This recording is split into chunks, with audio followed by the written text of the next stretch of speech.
For this setup of SIIG matrix over IP system, we have 2 transmitters, 1 controller, 4 receivers.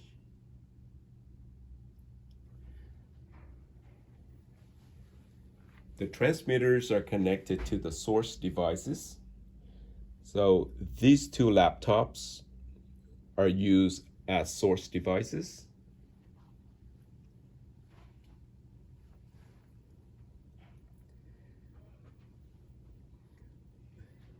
There's a smart Ethernet switch in the back for all of our devices to be plugged into via Cat cable.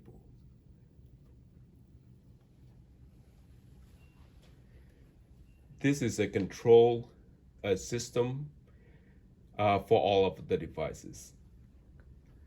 On this side, there are 4 monitors. Each of these monitors is connected to a receiver box via HDMI.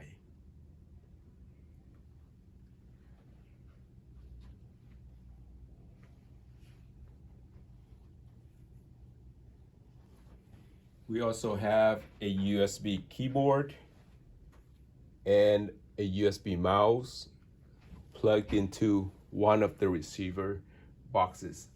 This will demonstrate the KVM function.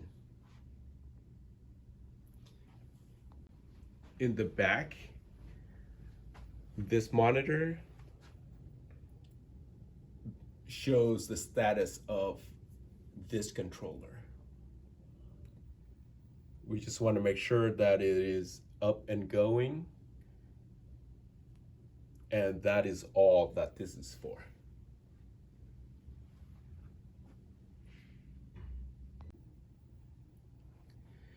The transmitters are connected to the source devices via HDMI cables. We also have the USB connection plugged in. This is gonna be used for the KVM function. The back of these transmitters are plugged into our gigabit Ethernet switch via Cat cables. In the middle, we have a controller box. This controller box is optional. However, it is a very important piece for this setup to control all of our devices. On this side, there are 4 receivers. They are connected to these HDMI monitors. And these receivers are also connected to the same gigabit switch.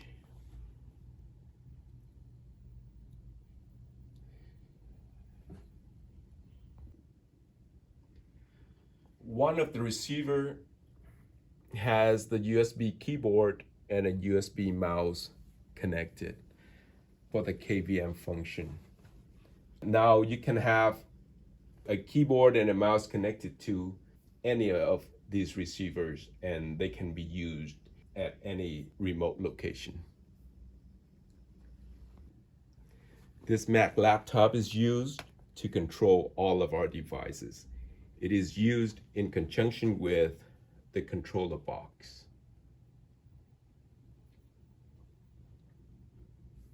Each of these transmitters and receivers comes with dip switches. These dip switches are used to map the receivers to the corresponding transmitters.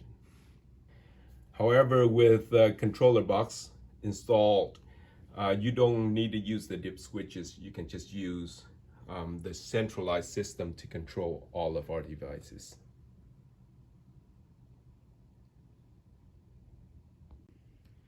Although these devices are sitting next to each other right now, in reality, they can be deployed anywhere on your network. So the receivers that are connected to the displays are far away from the transmitters connected to the source devices.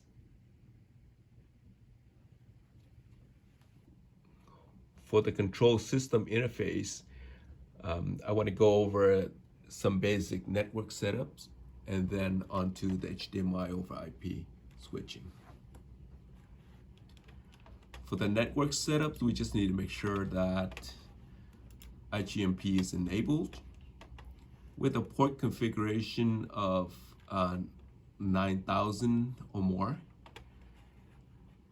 And from the multicast settings, we want to make sure that IGMP snooping is enabled, and then all of the IGMP settings enabled as well.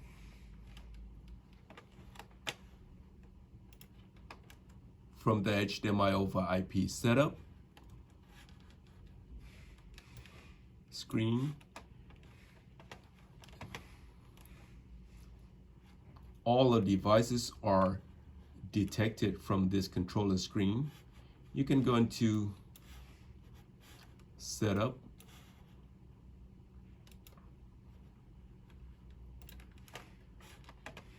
and all devices will show up. From each of these devices, you can edit in the name, enable or disable certain functions. For KVM over IP, you want to have this setting turned on.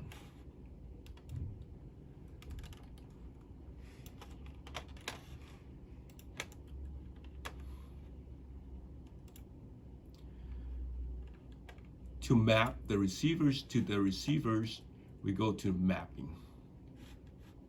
As you can see, all the transmitters and receivers are showing up on this screen.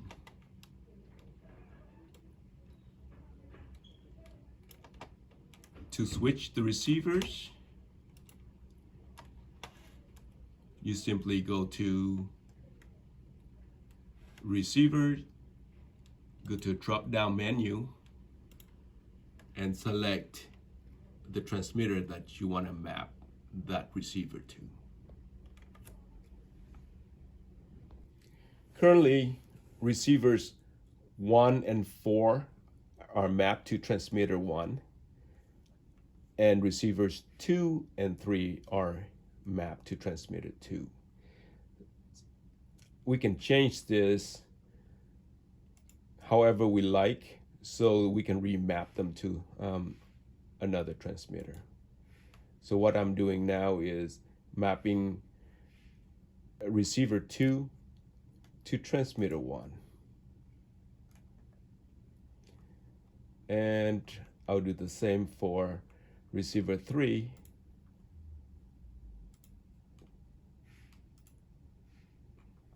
as you can see, all the displays are now switched to transmitter 1.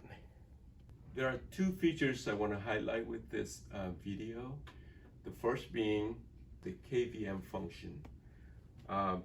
This keyboard and mouse are plugged into this receiver. Again, these can be plugged in any receivers, and you can control the source system from any receivers. So as you can see, the mouse movement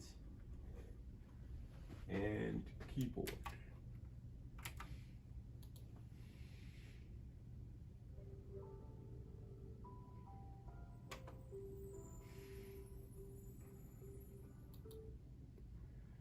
The second feature will be our video wall setup. For the video wall setup, go to video wall.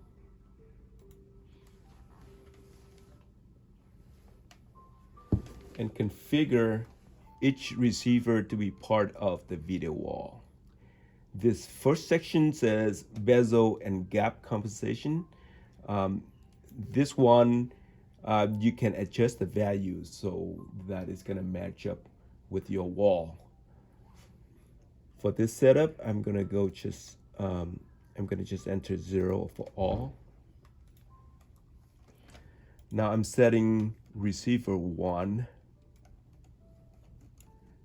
to be part of a 2x2 wall.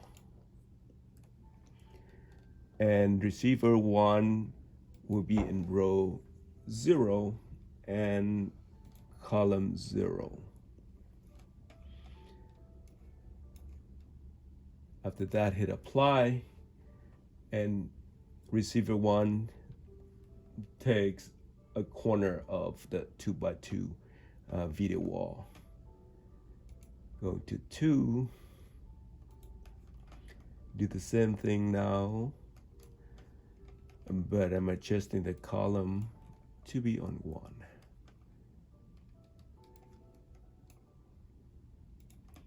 Hit apply, and receiver 3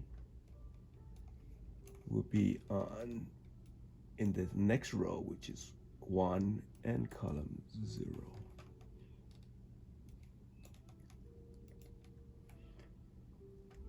And last but not least, receiver 4 is on row 1 and column 1.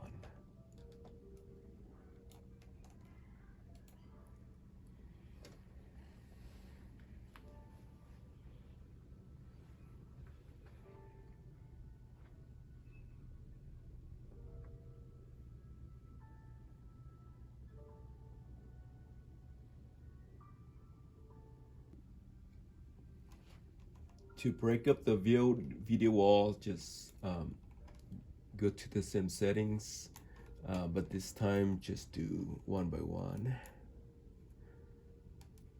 And row 0 for all receivers.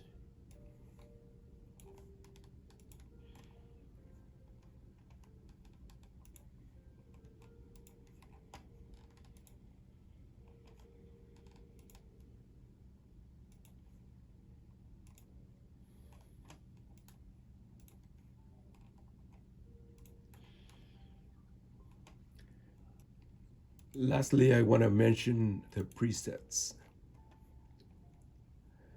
There are 8 presets you can save certain configuration to, so you can easily recall them.